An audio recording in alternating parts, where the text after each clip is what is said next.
Fala galera, beleza? Bem-vindos a mais um Direto do Forno e agora com um assunto quente. Bolsonaro, galera, tá em mais uma polêmica.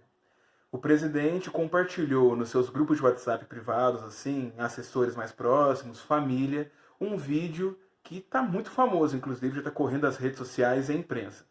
Nesse vídeo temos um convite para o povo brasileiro a comparecer às manifestações do dia 15 de março para sustentar o governo, proteger o presidente, mostrar que o povo está com ele e, o mais importante, combatendo o Congresso.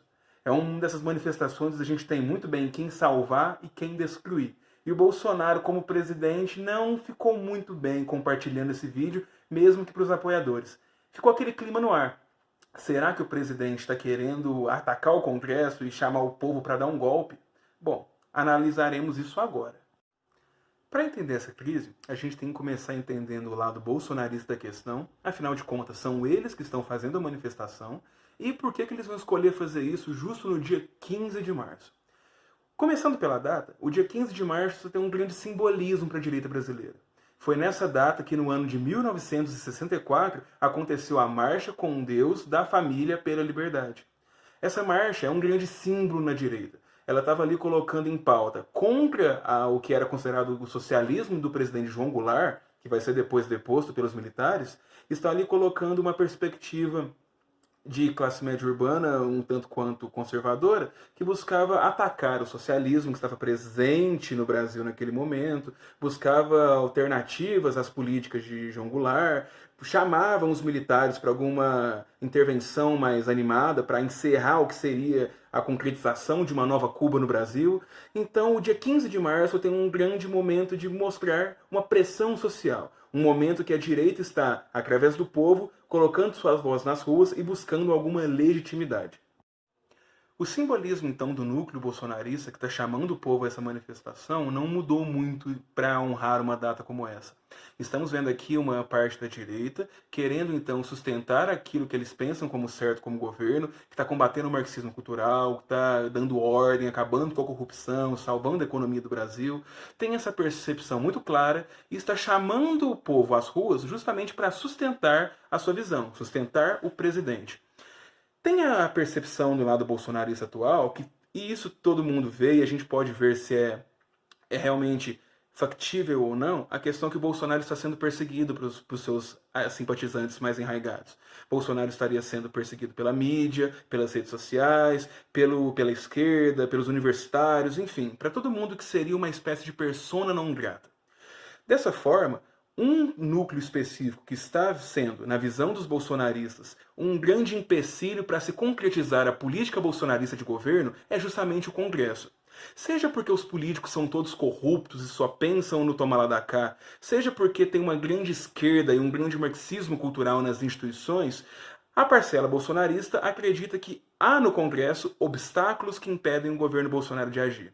E isso ficou muito claro nos últimos dias, na verdade, onde tivemos duas questões. A questão do orçamento, onde o governo Bolsonaro viu a sua participação no orçamento diminuir. O Congresso agora tem o poder de falar para onde vai praticamente 100% do orçamento. Lembrando todo mundo que o orçamento no Brasil é 97% já determinado por força de lei. O executivo, que deve falar para onde o resto do dinheiro vai, só pega 3% disso. E, bom, temos a questão do orçamento e a questão das reformas econômicas. O Congresso, para a galera bolsonarista, é visto, por causa da corrupção, dos interesses diversos, um grande obstáculo para as reformas econômicas do Paulo Guedes se concretizarem.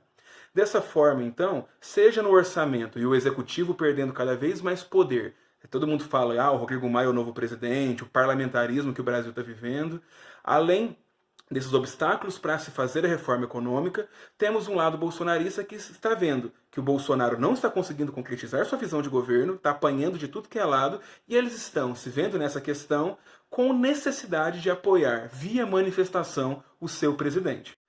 No lado que não é bolsonarista, e nisso se mistura a imprensa, os políticos atingidos pelo caráter do vídeo das manifestações, os movimentos sociais, a própria esquerda tentando fazer uma oposição, Bem, o lado não bolsonarista enxerga nessas manifestações um suposto desmonte da democracia. Seria o líder, então, buscando nas massas uma sustentação que ele não consegue fazer por via da política. Ele não consegue negociar, então chama o povo para, através da violência e da pressão, empurrar alguma coisa para o Congresso. E nisso está muito claro porque se mistura. A gente tem intelectuais falando do tanto que pode ser ruim para as instituições democráticas do Brasil ou para a política por si, quando um presidente começa a atacar essas negociações. Nós temos a esquerda chamando o Bolsonaro de fascista e que está caminhando para uma ditadura. Nós temos movimentos sociais pedindo para o povo sair nas ruas em manifestações contrárias ao governo Bolsonaro.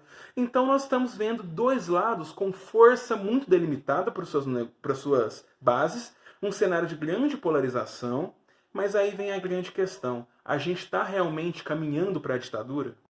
Essa questão é complexa.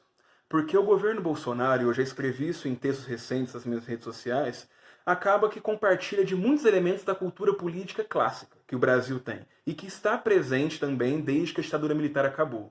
A centralização das decisões, o poder populista de chamar as massas ao seu encontro, a necessidade de sempre estar lá agitando o povo para conseguir as suas questões, o fato de não confiar em ninguém e fazer os seus ministérios apenas núcleos de confiança.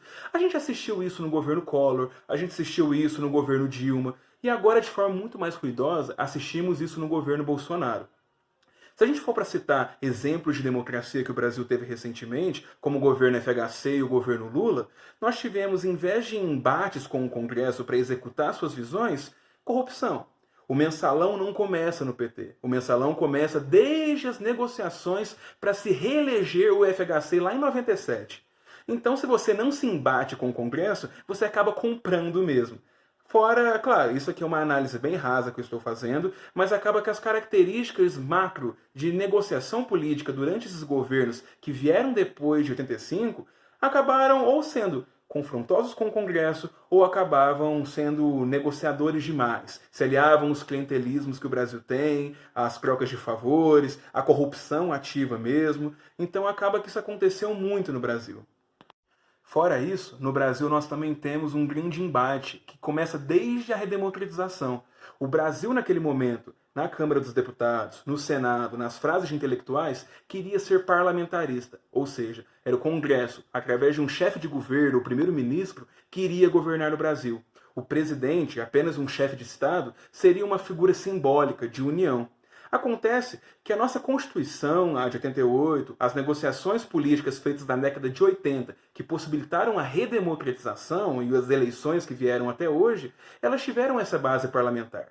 Ao mesmo tempo, em 93, a gente escolheu, através do plebiscito da forma de governo, o presidencialismo. Então nós temos muitas figuras de parlamentarismo que já têm, sim, muitas prerrogativas para falar o orçamento, para prever leis, para combater o executivo. Afinal de contas, acabávamos de sair de uma ditadura militar. E também temos muitas prerrogativas que mantêm a força do executivo. As medidas provisórias, o fato do governante poder não vetar o orçamento, mas poder falar quando o dinheiro sai. São todas essas características que colocam muito mais além do que o governo Bolsonaro o germe que destrói a nossa democracia. A contradição entre um sistema político que valoriza muito o parlamentarismo, tanto em leis quanto em organização democrática, e ao mesmo tempo temos um governante superpoderoso, que pode decretar, porque a medida provisória não é nada mais do que um decreto de curta duração, e ainda pode escolher quando o dinheiro irá sair, meio que controlando os votos no Congresso, porque ele fala aquele famosa troca de favores. Ah, você quer votar com o governo, quer manter seus postos aqui, a gente te dá a verba. Mas ó, se você ficar votando com o governo, a gente pode te dar verba durante muito tempo. Então sim, é muito complicado a gente confundir a corrupção do governo e a própria estrutura democrática que o Brasil tem já tem quase 40 anos.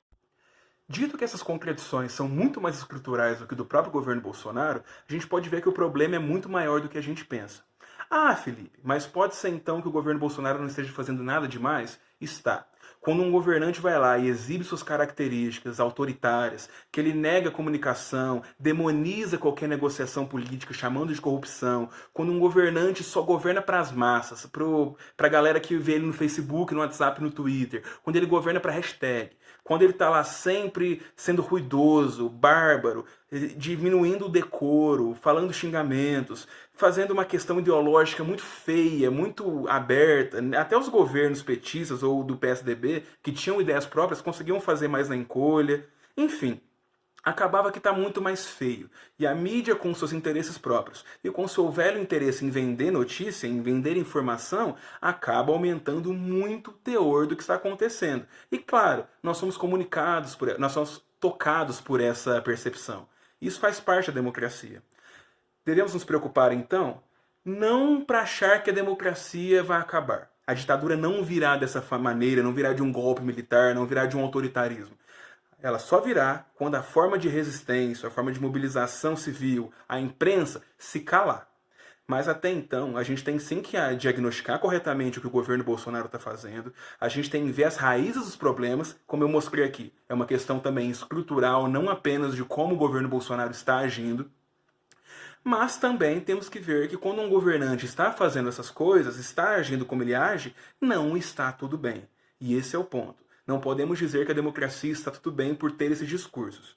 Mas também temos que ver que as coisas ainda funcionam. As instituições ainda estão funcionando, não à toa o governo Bolsonaro está fazendo de tudo para que essas informações que ele compartilhou o vídeo ou o próprio vídeo saiam da sua alçada. Ele não quer ser contaminado com isso, mesmo fazendo, porque ele tem muito medo da pressão. Ele tem medo de que os deputados, que os investidores pensem e acabam fazendo uma grande vingança e não aprovem a reforma econômica que o Guedes está querendo fazer. E essas reformas, galera, num ano eleitoral que temos aqui, vai colocar muito cálculo político dos sujeitos políticos, dos agentes políticos, todo mundo que envolve política como profissão, vai colocar todo mundo forte. Vai ser um grande momento, uma grande tempestade de decisões que vão visar as eleições. Então fiquem espertos com isso, analisem bem, façam diagnósticos corretos, vejam o que é só percepção da mídia, o que é coisa para vender informação e fiquem tranquilos. Enquanto tiver gente desperta, a democracia não vai acabar. Valeu, galera! Nas próximas vezes agora que eu fazer esses vídeos, eu vou fazer alguns quadros históricos, vou começar a organizar direitinho, editar direitinho, vocês vão me dando sugestões cada vez mais. Esse vídeo ainda não deu para fazer uma qualidade muito profissional, mas a gente vai tentando. Um abraço, galera! Espero que tenham gostado.